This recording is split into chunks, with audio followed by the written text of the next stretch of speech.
The police burst into my kitchen just as I plated lavender, honey-glazed duck. Drugs, an officer shouted, holding up a tiny baggie from my spice drawer. My heart shattered. I'd never seen it before. Cameras flashed as they dragged me away in handcuffs. My restaurant, Elara's Hearth, was shuttered by dawn. My name, Elara Winthrop, became a joke online. But I'm still here. I'm Elara, a chef who believes food heals. If you think everyone deserves kindness, please subscribe, like, comment, and share my story. The truth is coming. And it's spicier than ghost pepper sauce. 3 months later, I sold my grandmother's pearls to buy a rusty food truck. I named it Second Helpings. Every evening, I park near the riverbank and serve warm rosemary chicken stew to people sleeping on benches. No questions asked. Tonight, rain poured like tears. An old man named Arthur whispered, "You're an angel, miss." I almost cried. But then I saw him, Julian Croft, the celebrity chef who'd smiled on TV while calling me a danger to cuisine. He'd won awards after my fall. My hands shook as I stirred the pot. Justice felt impossibly far away. Julian's new restaurant, Opulence, glittered downtown. I watched his interviews where he'd sigh, "Such a tragedy about Elara." Lies coated his tongue like cheap syrup. But strange things began happening to him. His investors vanished overnight. His signature truffle oil was recalled for mystery mold. Tabloids whispered he'd lost everything. I kept cooking my simple meals, my heart heavy but clean. One rainy Tuesday, a shadow approached my truck. Hood up, shoulders slumped, a broken figure shivering in the downpour. He didn't look like a star anymore. He looked hungry and lost. My spoon hovered over the stew. Should I turn him away? I ladled stew into a bowl without a word. He sat on an overturned crate, steam fogging his face. "Thank you," he mumbled, voice raw. I noticed his designer shoes were soaked through, his coat threadbare. This wasn't the Julian who'd worn velvet jackets on magazine covers. He ate slowly, tears mixing with rain on his cheeks. "Haven't eaten in 2 days," he confessed. My chest ached. I brought him a second bowl, plus crusty bread. He devoured it like a starving child. When he looked up, his eyes held no recognition, just gratitude. I almost smiled. The universe has a funny way of serving karma, course by course. As he finished, thunder cracked overhead. He stared into his empty bowl. "I ruined someone once," he whispered. "A good chef named Elara. I planted drugs to steal her spotlight." My breath caught. He thought I was a stranger. "She had golden hands," he choked out. "And I destroyed her for fame." Rain dripped from his nose. "Now I'm nothing. Serves me right." He stood to leave, shoulders bent. I touched his arm gently. "Everyone deserves a warm meal," I said softly. He nodded, broken. But as he walked away, I whispered to the night air, "I knew it was you, Julian."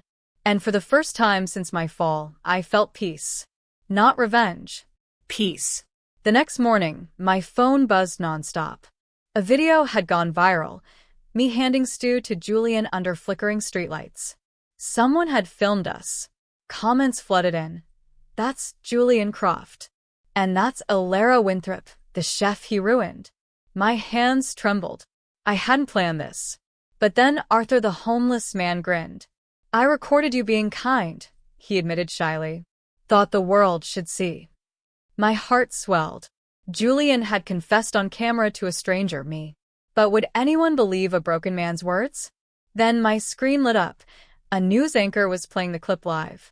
The tide was turning, and I hadn't lifted a finger to make it happen. Julian saw the video by noon. He returned to my truck, pale and shaking. "You knew it was me," he whispered. I nodded, stirring butternut squash soup. "Why feed me?" he asked, bewildered. "Because hunger doesn't care about guilt," I replied. He sank onto the crate, head in hands. "My restaurant's being investigated today," he murmured.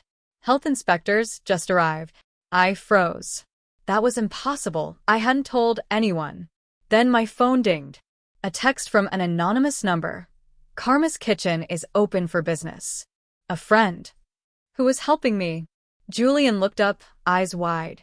Elara, I'm so sorry. For the first time, his apology felt real.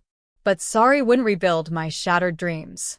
That afternoon, health inspectors shut Julian's opulence for rat droppings, expired meat, and illegal sewage pipes, violations he'd hidden for years. The news called it shocking. I called it justice. But something felt odd. How did inspectors choose that exact hour? My mystery friend texted again. Check your old restaurant's storage unit. Trembling, I drove there. Inside sat my grandmother's copper pots, my recipe journals, and a sleek laptop. A note read, Julian's assistant couldn't stay silent forever. Maya, his own sous chef. She'd secretly copied his emails proving he planted the drugs. My hands flew to my mouth. The truth was finally mine to share. But should I destroy him completely? I invited Julian back to my truck at midnight. Rain fell softly as I showed him Maya's evidence, emails where he wrote, plant the baggie during her lunch break. He crumpled, sobbing. I was jealous, he choked out. Your food made people happy. Mine just made them impressed. I studied his broken face. Revenge would taste sweet, but empty. Instead, I pushed a bowl of ginger-poached pears toward him. You have a choice now, I said gently. Stay ruined or help me rebuild. He stared at me like I'd grown wings. Why would you? Because, I smiled softly. Everyone deserves a second helping. Even you. His tears fell into the syrupy broth. A real beginning, not an ending. Julian agreed to confess publicly. But the next morning, disaster struck. A food critic tweeted, Elara's truck gave me food poisoning. Suddenly, my 5-star Google reviews vanished. New comments screamed fraud, and jail her again. My heart sank. Julian rushed over, frantic. This is my ex-manager's handwriting, he realized. Someone was protecting Julian's old reputation by destroying mine anew. That evening, a shadowy figure approached my truck, not to eat, but to slip an envelope under my door. Inside, security footage of Julian's manager planting rotten fish in my cooler. The note read, Truth always simmers to the top. Chef Benji? My old dishwasher. He'd been watching over me all along. The plot thickened deliciously. I posted Benji's footage online immediately. Within hours, Julian's ex-manager was arrested for sabotage. My reputation began healing like a scab finally forming. But Julian surprised me most. He stood beside me at a press conference, voice steady. I framed Elara Winthrop. She is innocent. Cameras flashed like lightning. That night, an elderly woman approached my truck. I'm Julian's mother, she said softly. I've funded a new kitchen for you, a proper restaurant. I stared, stunned. She pressed a key into my palm. Redemption needs a home, she whispered. As she walked away, I realized kindness multiplies. One good deed becomes 2, then 20. My heart felt lighter than it had in years. Tomorrow I would cook again. The new space was perfect, sunlight streaming through tall windows, copper pots gleaming. I named it Grace and Time. Julian worked beside me not as a celebrity, but as a humble prep cook, chopping onions until his eyes watered. We created a menu together. His technique, my heart. Opening night arrived. I trembled behind the stove. Then the door chimed. In walked Arthur, Benji, Maya, and hundreds of strangers holding, "Welcome back, Elara" signs. Tears blurred my vision. But as I plated seared scallops with lemon beurre blanc, a familiar voice cut through the noise. Health inspector here for a surprise check. My blood ran cold. Julian stepped forward, wiping his hands calmly. We've been waiting for you, he said. The inspector blinked, surprised. The inspector, Ms. Eleanor Vance, smiled warmly. I'm not here to close you, she said, unzipping her coat to reveal a Grace and Time apron underneath. I'm your new head of sanitation. We all gasped. She explained. She'd investigated Julian's old restaurant herself and admired my integrity. This kitchen is spotless, she declared. The cleanest I've ever seen. Relief washed over me like warm broth. But then Julian pulled me aside, face pale. Elara, my ex-manager, posted bail. He swore he'd ruin us both tonight. A chill crept down my spine. As I turned back to the stove, I noticed the fire alarm blinking red. Someone had tampered with it. The plot wasn't over yet, it was simmering dangerously close to boil. Smoke began curling from the oven. Not from food, but from wires someone had frayed. Fire, someone screamed. Panic erupted. But Benji, my loyal dishwasher, yanked the fire extinguisher from the wall. "I checked this yesterday," he shouted, spraying foam precisely. The small blaze died instantly. Firefighters arrived moments later and found cut wires behind the wall, deliberate sabotage. As they led Julian's ex-manager away in handcuffs, he'd been hiding in our dumpster. Ms. Vance pulled me aside. "Elara," she said gently, "your old restaurant's lease is available. The owner saw tonight's news. He wants you back." My breath caught, returning to the scene of my greatest shame or my greatest triumph. I looked at Julian, chopping herbs steadily. "Let's go home," I whispered. We reopened Elara's Hearth exactly 1 year after my arrest. The mayor cut the ribbon. Julian served as my sous chef, his humility shining brighter than any award. That evening, a food critic from the Gourmet Times arrived unannounced. My hands shook as I prepared his dish, duck 2 ways with cherry gastrique. He ate in silence, then stood abruptly. My heart sank. But he walked straight to our kitchen door and bowed deeply. "The finest meal of my life," he announced to the dining room. Applause erupted. Later, he handed me an envelope. Inside, a 5-star review and a handwritten note. "True greatness isn't never falling. It's rising with grace." Outside, rain began to fall softly. Like tears of joy. Like a fresh start. Like the universe finally tasting right. 2 weeks later, Julian received a letter that made him turn ghost white. "My father cut me off completely," he whispered, sliding the envelope across our prep table. Inside, a single sentence: "You chose her over blood. You are no son of mine." My heart ached for him. That evening, as I plated lavender honey-glazed duck, my signature dish reborn, Julian vanished. Panic fluttered in my chest. Had shame driven him away forever? Then the kitchen door swung open. He stood there, holding a weathered recipe box. "My grandmother's," he said softly. "She believed food should heal, not impress." Inside, handwritten cards for soups to cure heartbreak. He'd chosen truth over fortune. And in that moment, I knew we were family now. A famous food blogger named Serafina Vale arrived unannounced, her silver curls gleaming. She'd once called my cooking peasant food. Now she sat silently, tasting my wild mushroom risotto. When she finished, she didn't speak. She simply placed her hand over mine. "I was wrong about you," she murmured. Then she pulled out her phone and live-streamed to 2 million followers. "This is what real talent tastes like." Overnight, reservations booked solid for 6 months. But Serafina stayed behind, eyes twinkling. "I have a secret," she whispered. "Julian's father hired me to destroy you tonight." She slid a crumpled check across the table, $50,000 to write a savage review. I donated it to your homeless meal fund instead. Kindness, it seemed, was contagious. Julian's father, Julian Croft, arrived at our restaurant in a black limousine. Tall and severe, he demanded to speak with me privately. My knees trembled as I followed him to a quiet corner. "You've ruined my son," he began coldly. Then his voice cracked. "He hasn't been this alive since his mother died." He pulled a velvet pouch from his pocket. Inside, my grandmother's stolen pearl necklace, the one I'd sold for the food truck. "I bought it back," he admitted. "Julian hasn't slept until he found it." Tears welled in my eyes. Alistair sighed. "I came to break you, but you've mended what I broke in him." He left without another word. Sometimes the hardest hearts soften slowest and sweetest. The city's annual Golden Ladle Awards arrived. Julian and I were nominated for Redemption of the Year. Backstage, I bumped into Chef Marco Bellini, Julian's former mentor who'd spread rumors about my drug problem. He smirked. "Still playing victim, Elara?" But before I could reply, Julian stepped between us. "She's not a victim," he said firmly. "She's my teacher."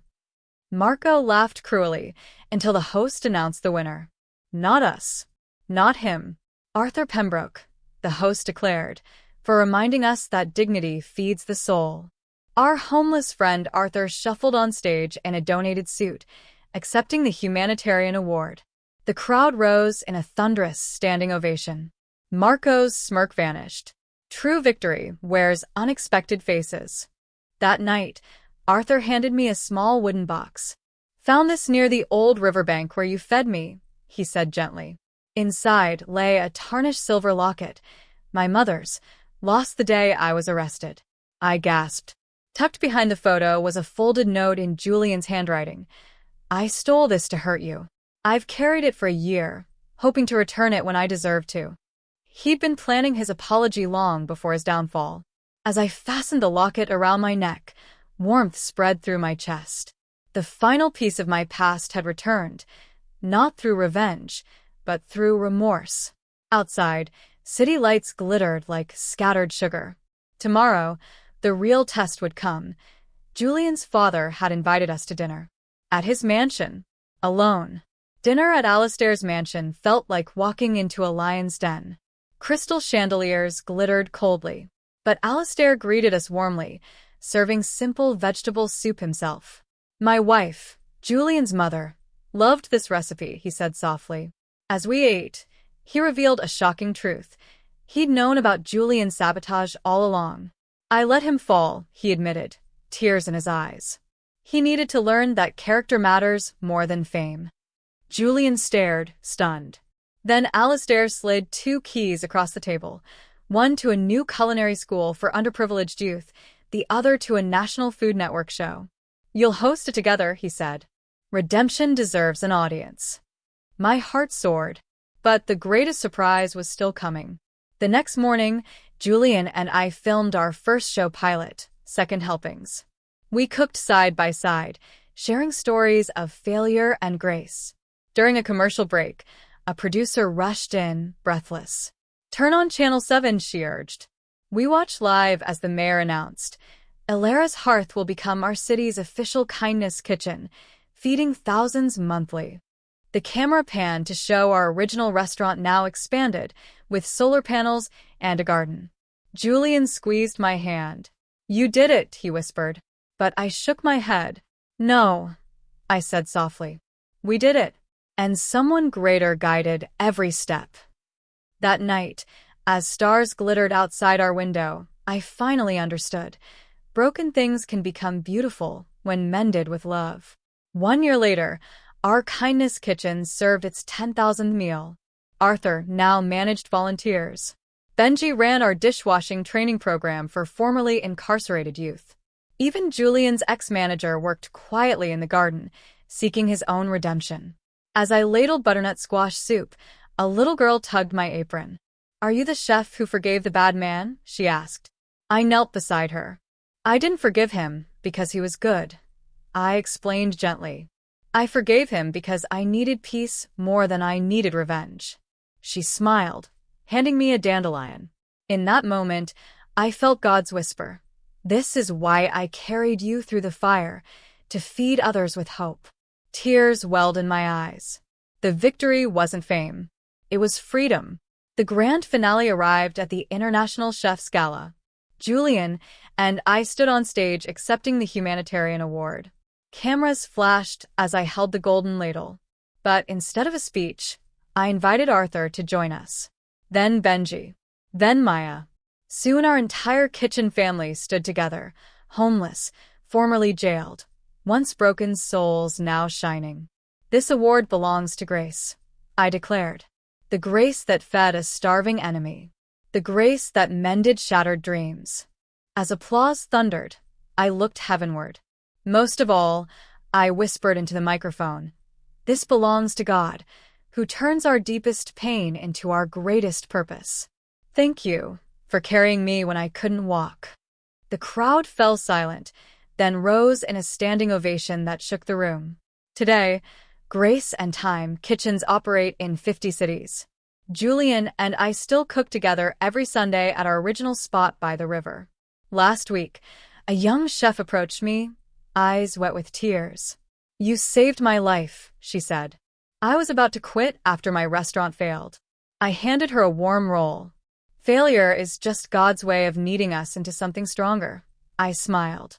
As sunset painted the sky gold, I whispered my daily prayer. "Thank you, Lord, for the injustice that taught me mercy, for the hunger that taught me generosity, for the fall that taught me to fly." Victory wasn't destroying my enemy, it was loving him back to life. And that miracle? That was never mine. It was always yours. If this story touched your heart, please subscribe, like, comment, and share. Kindness is contagious.